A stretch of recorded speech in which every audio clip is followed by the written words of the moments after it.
All right, let's find Proverbs 18. Proverbs 18 tonight. And while you're turning over there, let me give you a couple of quick announcements.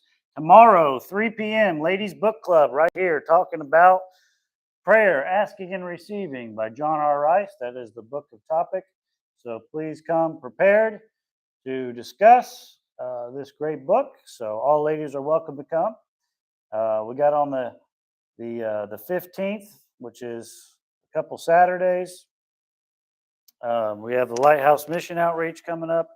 So please pray about that. If you'd like to go and help, please sign up there. And then, like I said, again, Vacation Bible School on the 23rd through 27th. We will be training on Sunday night. In our service, we'll be training. And after the service, we'll be training. So please, if you would like to serve, please come to the training. And it will be helpful to you. All right, Proverbs 18. Let's look down at a couple verses here.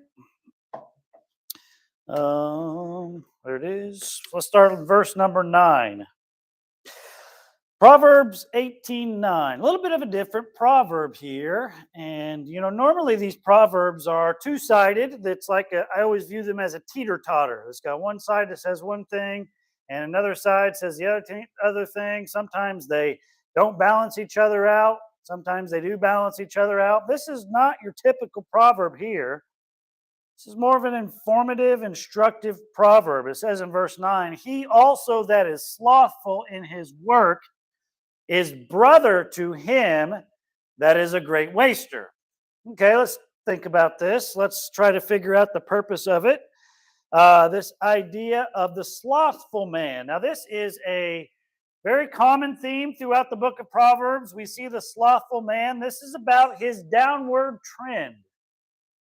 Now, are you familiar with Venn diagrams? Have you heard about these VENN diagrams?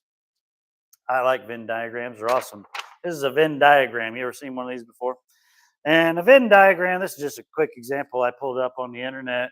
It takes two ideas and it gives you what is unique about these ideas and what is similar about these ideas. And this one is a Venn diagram on the difference between the city and the country. Which one do you prefer, the city or the country? That's a hotly debated topic. Which one is better? Well, the cities, they have great restaurants. What do we got here in Riley? We have great restaurants, right? We have one, but it's great. El Patron, right? Make sure you support your local business. Well, the country has great produce. That's what the city doesn't have. Well, the museums, those are in the city. Well, we have historic places out here, like the Lock. Have you seen the Lock? I've never been down to it. I need to go down to it. The Erie Canal used to run right back here. And right over there, not over there, but over the river and through the woods there's a lock on the corner of, I believe it's Ferree and Seidenbender. Is that what it's called? Seidenbender? Or it's Houseman, maybe? I can't remember the name of it. But right just over there is a lock. We have that. Well, they have museums. Well, they have diversity over there. We have the quiet life over here. They have theaters and all these sort of stuff. Well, we have festivals. But what they both have in common, as this Venn diagram says, is sporting events. Why you showed me the Venn diagram, Pastor Dustin? I don't know, really. But I'm just trying to get you to think. Slothful people and great wasters. You would say that these ideas are monolithic. It's just one-sided. It's just kind of one idea. No, there are oftentimes things in common with each other. Look here, we have slothful and wasters. Oh, these are two different things. No, there's overlapping that takes place sometimes. And sometimes we get in the habit, when we think about things, to think about things only in one dimension. And I think that hurts us and makes us look foolish sometimes. When we look at things and only see one dimension, slothful, waster, maybe they overlap. If I were to ask you a question and say, what was the cause of World War II? It would be foolish for me to say, well, because the Germans were bad. There's more than one answer to that. It is a complex question. And sometimes we try to give simple answers to complex questions. Why did the Denver Nuggets win the 2023 NBA Finals? Because they were a good team. Well, that's part of it. But there's more to that than meets the eye sometimes. Why is Taco Casita the best restaurant in Terre Haute? Well, I knew I'd get some diversity out of that. It is blessed by God. Now there's a there's a topic right there. There's so many nuances, there's so many ideas, there's so much complexity to something. And sometimes we just look at things and we say, well, this is just how it is. But no, there are differences here. The slothful man and the wasteful man overlap. They are brother to each other. So do the wicked man and the fool. You just can't say the wicked man's over here and the fool's over here. No, they're kind of overlap a little bit. And we need to be able to see that and understand how they connect. And when we look and see how things connect, maybe we can actually learn something. And that's why I'm saying all this. Because the slothful man, he's not exactly called the waster, but he's the brother of the waster. Why is he a waster? Why is he slothful? Why is he lazy? All these things need to be thought about. So, usually in the Bible, we have two words, especially in Proverbs, that describe the lazy man. One of them is here called slothful. The other one, you know what the other name for the lazy man is in the Bible, in Proverbs specifically? Slothful man, and, does anybody know? It's kind of like this little nasty bug creature. What is that? Not really a bug, but it moves and it leaves a little trail behind it. What's that called?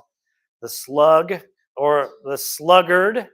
Isn't it interesting that in order to describe lazy people, we have two animals here that are not very popular, all right? When I think of cool animals, I think of lions and tigers and bears, oh my. I don't think of sloths and slugs. Those are not the top animals. When I go to the zoo, I'm not looking for the sloths. And when I go to the zoo, I'm not looking for the slugs. These are two animals that personify the lazy man. Now, you could break this down and see if there's any sort of difference between them. Why is it slothful and why is it sluggard? Is there a difference between the slothful man and the sluggard? Yeah, I guess you could say that, but does it really matter? No, not really. Both of these people are lacking motivation. Both of them are procrastinators habitually, and they just happen to be personified by animals. And they are ones that we do not want to be like. Let's take a little tour through the book. Go through Proverbs chapter 6. Let's go to Proverbs chapter 6. And let's just take a little tour through the book. And I'm going to call on people to read tonight. How's that sound? Yay, I know you're excited. I know you're excited. You can't wait to read. Don't worry, it'll be fun. And so let's have Proverbs chapter 6, verses 6 through 10. Now let's do let's do this one. Clara, I'd like you to read Proverbs chapter 6, verse 6 through 8.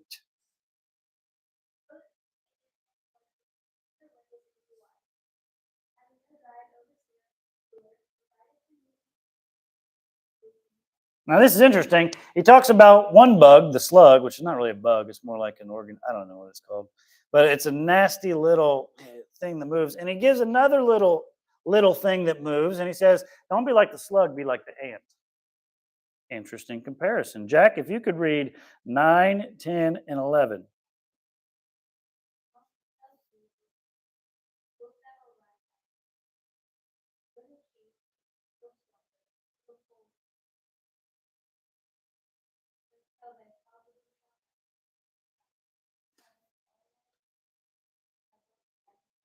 Okay, so what can we learn? Well, basically, topically, on the top here, the sluggard likes to sleep, he likes to slumber, and because of that, poverty is going to come to him because he should be working, and instead of working, he's sleeping, and he's not getting paid to sleep. That would be the awesome job, would it not? To be paid to sleep. We'd all be millionaires. I do it really well. I'm a professional. Let's look over at Proverbs chapter 10.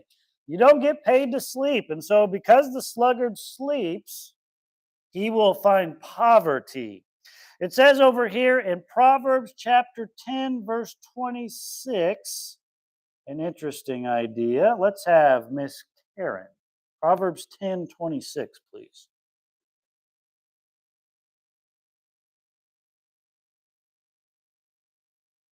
Oh, I love that one. You ever had some vinegar straight on your teeth? I mean, just straight from the bottle? Don't do that. It's gross. Salt and vinegar chips. Now those are good, but straight vinegar, that gives you kind of a wincing face. What's it like to have smoke in your eyes? A wincing face. So is it is like somebody that endorses the sluggard. Hey, I need somebody to work over at my farm. Well, let me get my son over here. Well, your son's a sluggard. And when your son comes and actually works, and the friend finds out that he's a sluggard, and he comes back and tells the dad, what's the dad's face look like? Like smoke in the eyes, vinegar in the teeth. Not good. Very visual. Proverbs 15. Let's go over there for a second. Proverbs 15 in verse number 19. Proverbs 15:19. Nora?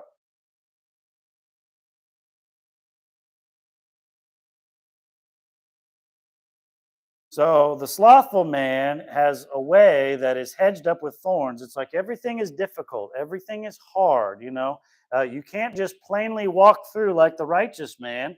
You have to go through thorns and thistles on the path. It is a difficult path, is what it's trying to say. Very good. Let's go over to Proverbs 20. Proverbs chapter 20. And if you look at verse 4, Cheryl, can you read that one for me?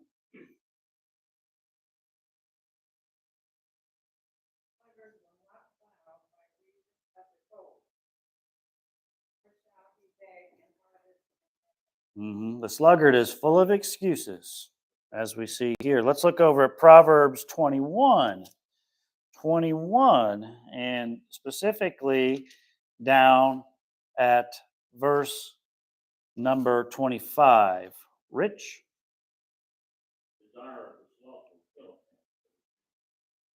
Here we go. We see that again. He just doesn't work. He just doesn't want to work. Let's look over at Proverbs 22. Proverbs 22 and verse 13. Susie?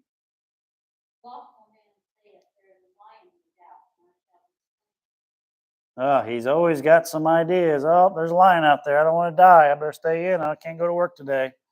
He's always got an excuse. Proverbs 24. Proverbs 24 and verse 30 and 31. Brother Kermit. I went by the field of the slothful and by the vineyard of the man void of understanding. Lo, it was all grown over with thorns, and nettles have covered the face thereof, and the stone wall thereof was broken down. And it just goes on to say here a little bit that receive instruction from that verse 32. And this is what happens when you waste your day with slumber. And then lastly here in verse 26, I'm sorry, Proverbs 26.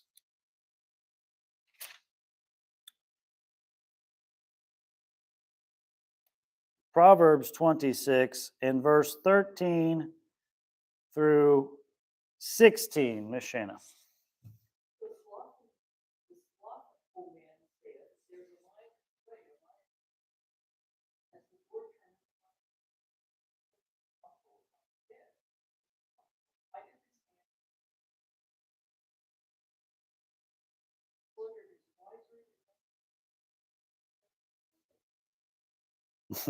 Yeah, he's pretty good at making up things.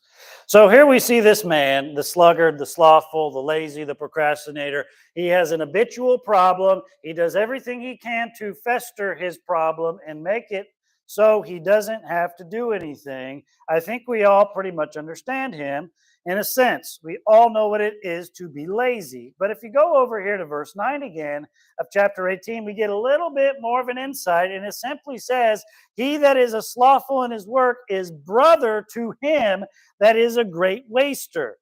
And I think this makes absolute perfect sense. The person that is lazy is the person that wastes opportunities, he wastes relationships, and he wastes things. Obviously, when we think of wasting, we are kind of in America because of the Great Depression, we are kind of programmed to think of it in terms of food. Don't waste food, don't waste food. And a lot of that is because of the Great Depression era. We're still seeing this sort of idea even from 1929. And I think that's a great thing. Don't waste food, but we can waste so much more than food. We can waste opportunities. As said, we can waste relationships. We can let a lot of things rot on the vine, if you will, other than things that are in our refrigerators. And isn't it tough to take? I mean, many people today, all their food this past week went to waste. All the stuff in your fridge probably went to waste. And to go outside and to throw that in the trash bin is a difficult thing to do. So it is when we are sluggards from time to time. We waste. When a person is a lazy procrastinator, things dissolve away. It's close to them. Now, again, there's a difference. They overlap, the waster and the sloth. There's a connection there.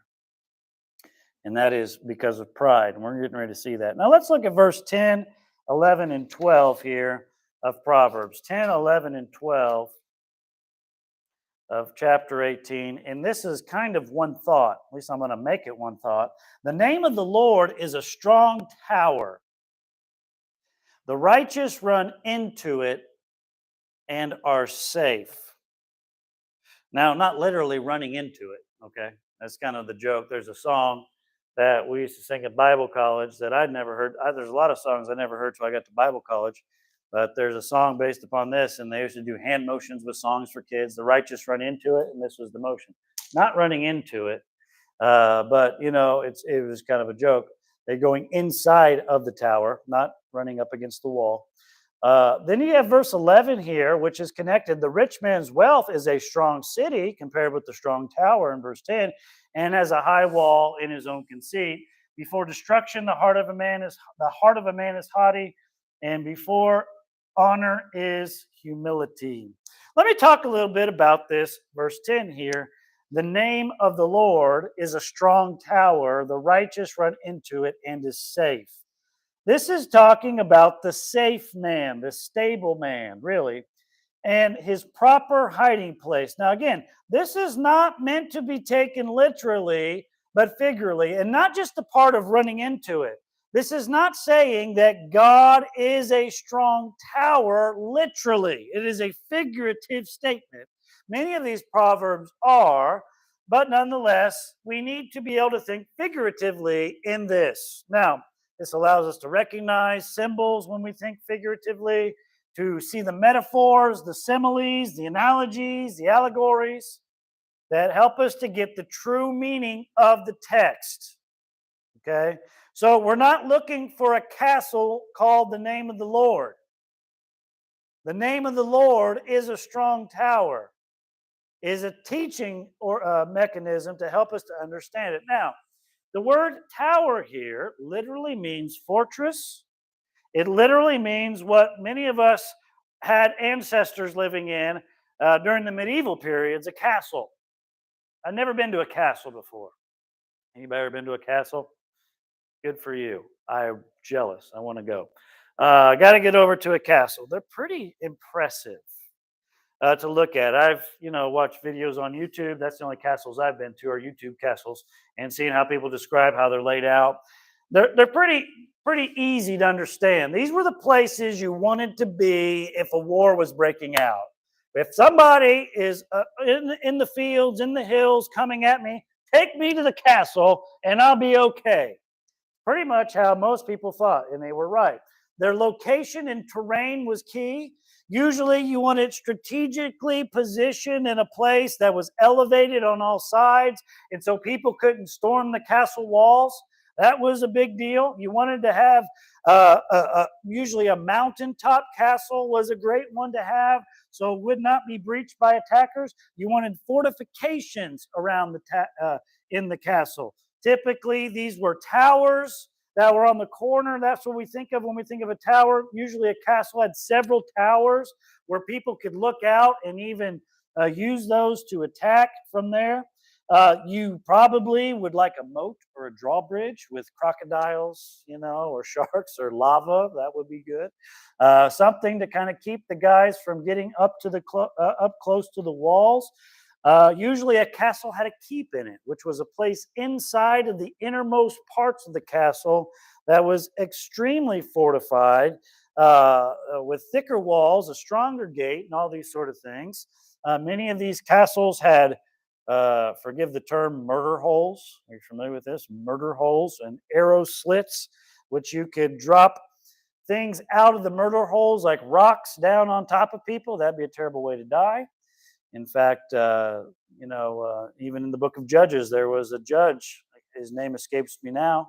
Begins with an A. I think it was Abimelech. He had a rock dropped on him from a murder hole back in the day. Arrow slits. All these things are important to a castle. Its defense systems, the drawbridges. They had catapults sometimes. All these things were extremely important to give an extra layer of defense. Now look at the verse again. The name of the Lord is a strong castle. It is an impenetrable fortress of refuge and safety. Well, what about sieges? You're not going to siege God. What about nuclear atom bombs? You're not going to nuclear atom bomb God. Okay? There is no modern day analogy or modern day warfare picture that can overcome what is the all-powerful God in his name. So he is an impenetrable fortress, okay? Whatever you want to call it, an iron dome, is that what you want to use? Is that whatever you want to call it, that's what God is. He is an unstoppable force of safety and refuge.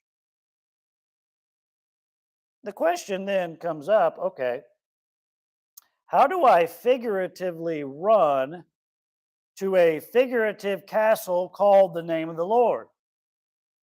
Good question. There are only two things that you can do with the name of God or any name.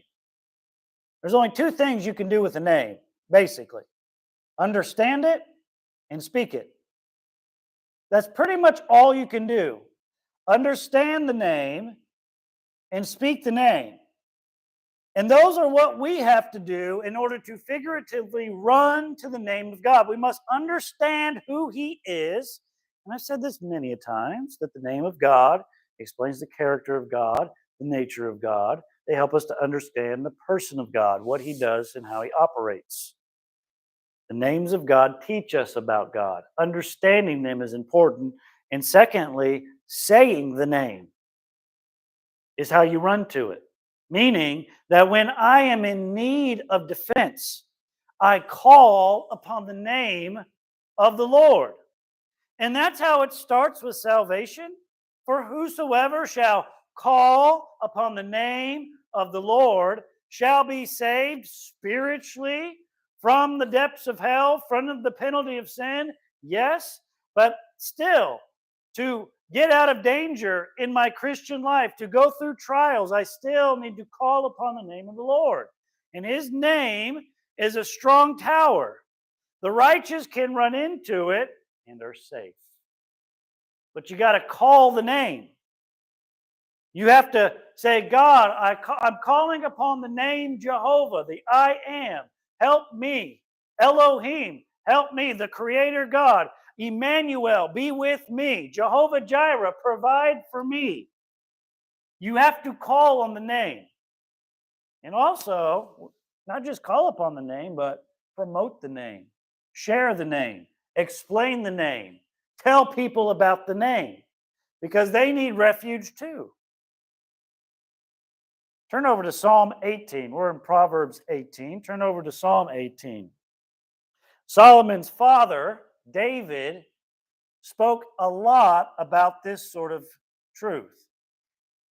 And outside of the Lord's influence, obviously, I think David had an influence on his son Solomon, the writer of Proverbs, in understanding this important truth. Proverbs 18, verse 10 talks about the name of the Lord, but Psalm 18:2. Look at Psalm 18:2. Psalm 18:2 says, "The Lord is my rock." Now, it's not a literal rock, it's a figurative saying. You can learn something from it. "And my fortress, and my deliverer, my God, my strength, in whom will I trust?" my buckler, my horn of salvation, and my high tower. I will call upon the name, or I'm sorry, it didn't say name, but call upon the Lord. Then obviously his name is implied there, who is worthy to be praised, so shall I be saved from my enemies. So you call upon that name. That's how you figuratively run to it. Do you say God's name? Do you call upon God's name? You got to learn how to do it when things get tough. You got to learn how to do it when things are not tough. Call upon the name of the Lord. Now, back here, quickly, for sake of time, we need to look at verse 11. Here's the contrasting statement here. The rich man's wealth is his strong city, and as a high wall, his own conceit. So this is about the wrong hiding place. So the righteous man is running to the name of the Lord. What is the rich man? What is the wicked man running to? He's running to his wealth. Okay. Now, in Ecclesiastes 7:11, Solomon acknowledges that money is a defense. He says, wisdom is good with inheritance, which means just like money can be inherited, wisdom can be inherited. And wisdom is good with an inheritance, and there is a profit to them that see the sun, for wisdom is a defense, and money is a defense, he says. And the excellency of knowledge is that wisdom giveth life than to have it. Better to have wisdom, but let's not shrug at the idea that money does have some ability to defend. Does it not? Well, in some things it does. Physically speaking, money can get you out of a lot of issues. People use it all the time. But is it the best defense? What is the difference between trusting in the Lord and trusting in money? Well, let me ask this question. What's the difference between defending a tower or a castle and defending a city? And there's your difference. If I was to defend a castle or defend a city, which one would you choose? If there was a war coming with 1,000, barbarians on the hill, would you rather be in a castle or would you rather be in a city? What sort of problems does defending a city pose rather than defending a castle? Well, there are a lot of them. If you're going to defend a city, there's more people in there usually. And usually those people are not all warriors or soldiers. Usually those people are innocent people. Some of those people may be elderly. Some of those people may be younger, children. Some of those people obviously are men and women who have no military experience. What sort of problems arise from trying to defend them? Well, if you're going to defend them, you're going to have to feed them. There's that issue. And there's also the issue of panic and morale, where soldiers are trained to withstand difficulty, not the common everyday person. They may freak out. So which one is easier to defend? When defending a city, there are more opportunities for things to go wrong. What keeps a city safe? And the answer is in Proverbs chapter 18, verse 11. It's the high walls. It's the walls that keep the city safe. So what are the walls of a rich man? What are the walls of a rich man's city according to this verse? What are his walls made out of? And according to the verse, they are made out of his conceit. What is conceit? What is conceit? When we say someone is conceited, what does that mean? Well, usually there's two definitions: excessive pride in oneself. But also there's another definition for conceit that I found quite interesting. And another word, conceit, in a literary sense, is a fanciful metaphor or an elaborate metaphor in someone's speech. For instance, in literature, you ever read Romeo and Juliet? I didn't read it by choice. I read it by force. Probably the most famous use of this idea of literary conceit, these elaborate metaphors, are when Romeo sees Juliet on the balcony. Remember this scene? And he says, "But soft, what light through yonder window breaks? It is the east, and Juliet is the sun." And here we have an idea of literary conceit, where he is taking a person and he's using a metaphor to compare a woman that he is attracted to with the sun. Her beauties with the sun. It's conceit. It is an elaborate metaphor. What do they call it? Literary conceit. This is neat here because it's funny that God uses through literature the idea even of literary conceit is found here to describe the conceited metaphoric mindset of someone who is trusting in their own riches. What do I mean by that? It's kind of a play on words, if you will. At least it is in my mind. The man's high walls are his conceit, but how high are those walls? Maybe he's metaphorically elaborated a little bit too much on how tall he thinks those walls are because of his riches. Oh, well, the rich man says, "My walls are real high." Yeah, I see them about this high. But you can say that. Could he be elaborating in his conceit? And that's what conceit is. It allows us to think of something, specifically ourselves, better off than we ought to think. We elaborate on ourselves metaphorically. Well, I can do anything. Are you sure? And our conceit is a high wall. But the rich man finds out real quick in defending his cities that his walls are not as tall or as thick or as stable as the name of the Lord.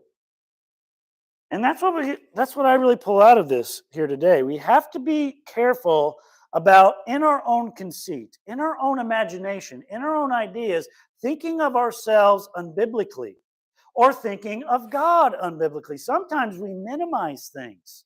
We think God is this big. He's huge. We think God can only do this much because in our own conceit, we've minimized him and we've maximized ourselves. So we have to be careful of this. The rich man here is going to find out the hard way, like many rich men have found out, that if you trust in riches and riches alone, you will be left out to dry. But if you trust in the name of the Lord, in the name of the Lord alone, he will not fail ever. He is an impenetrable fortress. And then it gives here just the cherry on top, verse 12, because I think it finishes out. Before destruction, the heart of a man is haughty, and before honor is humility. This talks about the mechanics of the ideas behind these proverbs, okay? To trust in your riches, is that haughty or humble? What do you think? It's haughty to trust in riches. And to trust in the name of the Lord, is that haughty or humble? It's humble. And when you have haughtiness, you have destruction. When you have humility, you have honor. And it's that simple. And I think you can equate this back to the slothful man as well. Why is the slothful man slothful? Why is the waster a waster? Because his heart is haughty. He says he can do whatever he wants to do. What does that mean? He's conceited. He can think up anything he wants. He can elaborate that I'll be fine and this is all going to work out. Just like the rich man says, "Oh, I'm rich. This is all going to work out." Basically, our pride allows us to have a greater imagination than we actually need. And sometimes we think of ourselves in ways that get us into trouble. We need to look at ourselves through the lenses of our God and make sure that we stay humble. Because the last thing I need is to overestimate or underestimate what God has before me by pride. So I need to ask God, keep my head small. God, keep my head small. Keep me humble. Help me not to think of myself better than I ought. Help me just to stay trusting in the castle of the name of the Lord and run to it. And when I do that, he's going to take care of it all. He's going to take care of it. So tonight, let's remind ourselves to be humble. Father, thank you so much for the grace. Thank you for the goodness. Thank you for the word. Thank you for the mind to understand. Help us, Lord, to see ourselves properly. And I pray that we would every day run to the name of the Lord. And may we find its walls unbreachable, its provisions plentiful. And may we find the people of God there with us, with great fellowship and encouragement to one another. Dismiss us with your blessing tonight. In Jesus' name, amen. Have a good one. We'll see you on Sunday.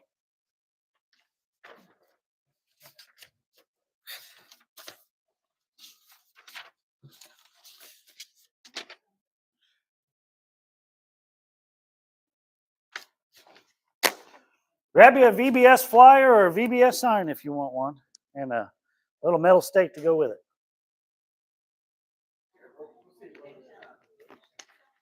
Give Harry our best. I'll do that. I'll certainly do that.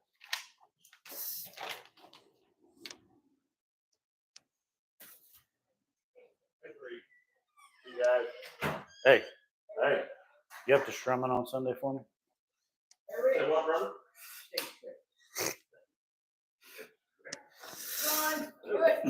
You want one of these? Yes, sir. One Yes, or I do. one or two or three? Just one will do me for right now. Okay.